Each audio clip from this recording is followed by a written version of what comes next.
How to represent yourself in Arizona Family Court. Step 1. Figure out your goals and objectives. Today we're going to be mostly focused on the process, which is long and not really easy. Let's start at the beginning. The beginning is before you file or before you're served. If you know that you are going to be facing a family law issue, because you're either facing a divorce or you've had a child out of wedlock, before you go to the courthouse, there's some things that you should do. We should determine what your objectives are, what is most important to you. This means really thinking about what your life is going to look like in 3 years. How do you see a custody arrangement working out? How do you see a parenting plan working for you and your children? And everyone can still hear me, right? There are some people who are saying they can't. Oh, yeah, people are saying they can. Okay, fabulous. So, we're going to look at what are the main issues. Do you want to stay in your own house? Do you want to continue being a mostly stay-at-home parent? Are you looking for financial security? What are your most important objectives and your biggest fears? Step 2. Figure out your resources and budget. The next thing that I'm going to ask you to do, after you really think about what your life looks like here in the next 3 years, 2 years, 1 year, is to gather your resources. The process of going through a family law case is long and hard. It's a marathon, it's not a sprint. I'm going to ask you to really gather your resources, both emotional and financial, so that you can make the best determinations about how to achieve your objectives and set the correct expectation.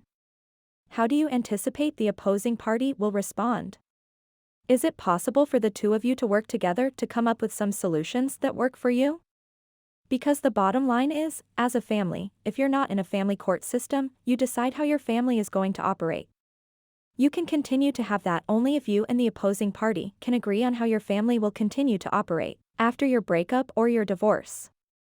If that's not the case, if you're not able to come to an agreement, then the statutes and rules apply and they will determine how your family is going to run. It's usually not the best position for people to be in, so if there is any way for you and your opposing party to work it out, usually that's a better outcome for you and your children, not always, not always. By considering these issues in advance, you can better come up with and execute a strategy. You don't want to go into a family court case without a strategy, without knowing what it is that you're hoping to achieve. Otherwise, you can't really measure success, and we have so many different tools available to us, both as self-representing litigants and as attorneys, to figure out how we're going to move forward that in advance. Before we file anything, we want to come up with and execute a strategy. One of the first decisions you need to make is whether or not hire an attorney. You may or may not know this, but between 80 and 90% of people in family court represent themselves.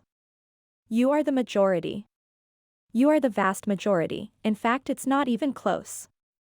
So with that being said, there are too few resources that are really geared towards meeting your needs, empowering you and making sure that these life-changing events are handled in the best possible way. Most people are happier if they hire an attorney, but the fact of the matter is that that's not true for everyone, and there are various reasons why people choose not to hire an attorney. Money is the primary reason, but also people may think that they can handle it on their own or may think that it's not a good use of their funds. And I think it's really important for you to do that analysis to determine if you have the funds. Is it a good use of your funds, and is it a good use of your funds to hire that attorney right now? Or is it a better use of your funds to map out a strategy and figure out when and if you need that attorney most, and wait to hire the attorney until you need them? Usually and sometimes that's a better idea for people, and that's what limited scope services are. Under a full scope model, you go in, you retain the attorney is your attorney of record. They take care of everything for you. The nice thing with that is that you get the peace of mind of knowing that an attorney's gonna handle everything for you.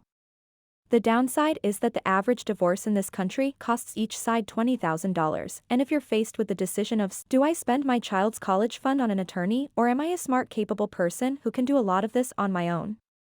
Then maybe that's the best bet for you.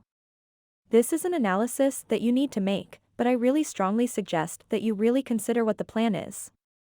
Don't go into this blindly, don't stumble along your path, really figure out what you are going to do.